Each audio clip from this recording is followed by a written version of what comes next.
Sir అయితే క్యూబాపై ఏ క్షణమైనా దాడికి సిద్ధంగా ట్రంప్ ఉన్నట్లుగా తెలుస్తోంది. అసలు ట్రంప్ ఎందుకు సార్ క్యూబాకి దాడికి దిగడానికి యత్నిస్తున్నాడు? దీంట్లో విజయం సాధ్యపడుతుందంటారా? ఎస్ అండి. ఇప్పుడు ఏ క్షణమైనా, ఏ అయినా క్యూబా మీద అంటే 1,10,000 చదరపు కిలోమీటర్లు ఉండి, 1,10,00,000 జనాభాతోటి ఉండి, ఏదో అమెరికా పక్కలోనే కమ్యూనిస్టు నేషన్‌గా అంటే ఏదో ఎక్కడో రష్యా పవర్‌ఫుల్‌గా అమెరికాకి దూరంగా, చైనా చాలా దూరంగా కమ్యూనిస్ట్ నేషన్స్ మనకు కనిపిస్తాయి. కమ్యూనిస్టు దేశంగా ఇప్పటికీ కూడా అమెరికా అడ్డాలో అంటే అమెరికాకి కేవలం 90 మైళ్ళ దూరంలోనే క్యూబా హవానా ఉంటదనమాట. ఈ క్యూబా చాలా చిన్న దేశం. 1,10,00,000 1,10,000 చదరపు కిలోమీటర్లు. అందులో 80% పాపులేషన్ పేదరికంతో బాధపడుతూ ఉంటారు. ఎందుకంటే అమెరికా ఆంక్షలు 1956 నుండి ఆంక్షలు. అయినప్పటికీ క్యూబా నంబర్ 1 కంట్రీగా అమెరికాని ఛాలెంజ్ చేస్తూ ఉంటదనమాట. కానీ ఈ దేశం మీద ఇప్పుడు ట్రంప్ కన్ను పెట్టినట్టు తెలుస్తుంది. ఇప్పుడు ఇరాన్ యుద్ధంలో ఓడిపోయిన తర్వాత ట్రంప్ పరువు పోయింది. అమెరికాలో ప్రజాదరణ లేదు. ఆయన యొక్క ప్రజాదరణ లేదు. మధ్య తరహా ఎన్నికలు నవంబర్లో రాబోతున్నాయి. దీన్ని ప్రజల దృష్టిని మరలించడానికి క్యూబా మీద అటాక్ చేయబోతున్నాడు అనేది మనకు తెలుస్తుంది. దీనికి పెద్ద కారణాలే ఉన్నాయి. అమెరికా అధ్యక్షులు గత 20 మంది అమెరికా అధ్యక్షులు ఎవరూ కూడా క్యూబా మీద దాడి చేయడానికి ప్రయత్నించలేదు. ఎందుకంటే ఒక రకమైన భయం. ఈ 1962లో క్యూబా మిసైల్ క్రైసిస్ వచ్చినప్పుడు కూడా 1961, 62లో అప్పుడు జాన్ ఎఫ్ కెనడీ కూడా క్యూబా మీద అటాక్ చేయలేదు. నేవల్ బ్లాకేడ్ చేశాడు. రష్యా అక్కడ మోహరించిన తన R-24 లాంటి మిసైల్స్ తీసుకెళ్లగానే ఆయన జూపిటర్ మిసైల్స్ చేసి క్యూబా అలాగే ఉంది. కానీ క్యూబా మీద మాత్రం జాన్ ఎఫ్ కెనడీ దాడి చేయలేదు. కానీ ఇప్పుడు డొనాల్డ్ ట్రంప్ దాన్ని తెగించేస్తున్నట్టు తెలుస్తుంది. ఆయన పిచ్చి పరాకాష్ట కంటే ఇలాగే మాట్లాడతారు.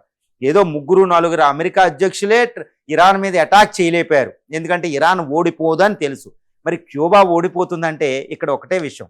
అమెరికా తన యొక్క 1.2 మిలియన్ ఆర్మీని, 14,000 యుద్ధ విమానాలని, 11 ఎయిర్ క్రాఫ్ట్ క్యారియర్ని, 5,000 దాకా న్యూక్లియర్ బాంబ్స్ను ఉపయోగించిన క్యూబాని జయించడం అసంభవం అనేది మనం ఇక్కడ తెలుసుకోవచ్చు. ఎందుకంటే అది ఒక కమ్యూనిస్టు నేషనం. దాని యొక్క సైన్యం ఎంత ఉంటుందంటే 50,000 మంది యాక్టివ్ సైన్యం, 40,000 మంది రిజర్వ్ పోలీసే.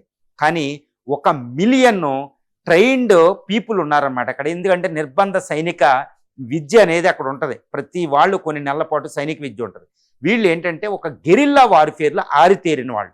ఒకవేళ అమెరికా మన మీద దాడి చేస్తే ఎలా రక్షించుకోవాలనే విషయం మీద ప్రతి క్యూబా పౌరుడికి అవగాహన అక్కడ కల్పించింది ఫ్రీడల్ కాస్ట్రో, తర్వాత రాల్ కాస్ట్రో ప్రభుత్వాలు, ఇప్పుడు ప్రభుత్వం కూడా. కాబట్టి అమెరికా ఒకవేళ దాడి చేస్తే తమను తాము రక్షించుకుంటారు కానీ అటాక్ చేయరు.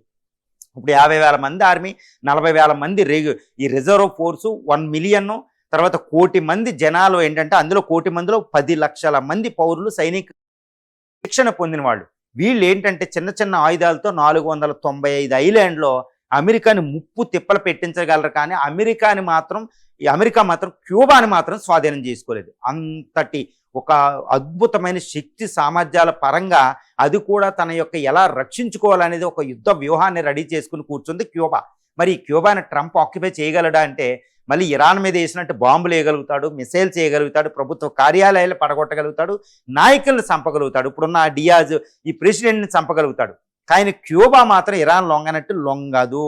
పైగా దానికి చైనా నుంచి, రష్యా నుంచి పూర్తి సప్లైస్ ఉన్నాయి. ఫర్దర్ కమ్యూనిస్ట్ నేషనల్గా లాటిన్ అమెరికా, బ్రెజిల్ వీటి నుంచి పరోక్షమైన సపోర్ట్ ఉంది. ఎందుకంటే అది లాటిన్ అమెరికన్ కంట్రీ. కాబట్టి ఈ ట్రంప్ తన మన్రో విధానం ప్రకారం న్యూ స్ట్రాటజీ ప్రకారం ఆయన అటాక్ చేసి క్యూబాని ఆక్యుపై చేసుకున్న, క్యూబాని ఓడించడం, క్యూబాని సబ్డ్యూ చేయడం, తన ఆధీనంలో తీసుకోవడం అసంభవం అనేది మనకు తెలుస్తుంది. ఏదో వెనిజులాలో ప్రెసిడెంట్ని తీసుకుపోతే వెనిజులా లొంగిపోయినట్టు, వెనిజులా మాట్లాడకుండా ఉన్నట్టు ఉండే దేశం వియత్నాం కంటే, ఇటు ఆఫ్ఘనిస్తాన్ కంటే, ఇటు ఇరాన్ కంటే చాలా డేంజరస్ నేషన్ క్యూబా. అది చెగువేరా నుంచి ఎంతో స్పిరిట్ పొంది రాడల్ కాస్ట్రో దాన్ని ప్రతి పౌరుని ఒక సైన్యంగా తీర్చిదిద్దిన సందర్భం అంటే. ఇలాంటి సందర్భంలో అమెరికా దాన్ని అటాక్ చేసి దాన్ని ఓడించడం అనేది అటాక్ చేసి నాశనం చేయొచ్చు ఇరాన్ లాగా. కానీ క్యూబా మాత్రం లొంగే ప్రసక్తి లేదు. ఇది ట్రంప్ చేస్తున్న మరో పిచ్చి పని అవ్వచ్చు. దీనివల్ల అమెరికా పరువు మళ్ళీ పాతాళానికి వెళ్ళిపోద్ది. తర్వాత అమెరికా ప్రజల సపోర్టు కూడా క్యూబా మీద అటాక్ చేయడానికి ట్రంప్ని ఒప్పుకోవడంలా. అమెరికన్ కాంగ్రెస్ అడ్డగించే అద్దర ఉంది. కాకపోతే 60 రోజుల వ్యవధిలో దాని మీద అటాక్ చేయడానికి ప్రయత్నం చేస్తున్నాడు. అది అమెరికా అధ్యక్షుడికి సుప్రీం కమాండర్గా ఉండే ఒక రైట్ అనమాట. కాబట్టి తన యొక్క 50,000 మంది ఫోర్స్తో, కొన్న మిసైల్స్తో, డిస్ట్రాయర్స్తో, డ్రోన్ ఫోర్స్తో, స్పెషల్ మెరైన్ ఫోర్స్ని మోహరించి ఇప్పుడు క్యూబాను ఆక్యుపై చేయడానికి ట్రై చేస్తున్నాడు. క్యూబాలో కమ్యూనిస్టు ప్రభుత్వాన్ని పడగొట్టేసి కొత్త ప్రభుత్వాన్ని ఆయన నెలకొల్పాలని ఒక ప్రయత్నం. ఇది అసాధ్యం, హైలీ ఇంపాసిబుల్ టాస్క్. ఇది రష్యా అమెరికా అంతం అవ్వడానికి ఒక హేతువుగా కూడా ఈ క్యూబా అటాక్ దారితీసే అవకాశం ఉంది. కాబట్టి ఇది ట్రంప్ చేసే ఒక పిచ్చి పనిగా మళ్ళీ చరిత్రలో ఉండబోతుంది. కాకపోతే ఇక ట్రంప్ ఎట్టి పరిస్థితుల్లో క్యూబా మీద దాడిని ఉపసంహరించుకోడు. క్యూబా మీద దాడి చేసే అవకాశాలే ఉన్నాయని మనకు అక్కడ ఉన్న పరిస్థితులను బట్టి తెలుస్తుంది. ఎందుకంటే మధ్యాంతర ఎన్నికలు వచ్చే లోపల దాన్ని ఆక్యుపై చేసుకోవాలి. ఇరాన్ దగ్గర పోయిన పరువుని నిలబెట్టుకోవాలి. తర్వాత మన్రో డాక్ట్రిన్ ప్రకారం దక్షిణ మొత్తం ఈ పసిఫిక్ మహాసముద్రం, అట్లాంటిక్ మహాసముద్రం మధ్యలో ఉన్న ఉత్తర అమెరికా, నార్త్ అమెరికా కాంటినెంట్స్లో ఎవ్వరూ కూడా, దక్షిణ అమెరికాలో ఎవ్వరూ కూడా బయటి శక్తులు ఉండకూడదు. ఇప్పుడు క్యూబాకి చైనా, రష్యాలు సపోర్ట్ చేస్తున్నాయి. కమ్యూనిస్టు ప్రభుత్వం ఉంది. కాబట్టి అమెరికాకి శత్రువుగా ట్రంప్ మాట్లాడుతున్నాడు. కానీ క్యూబాను మాత్రం ఓడించే పరిస్థితి, ఈ మన్రో స్ట్రాటజీ ఇక్కడ విఫలమయ్యే అవకాశాలు అయితే మనకు పుష్కలంగా అనిపిస్తున్నాయి.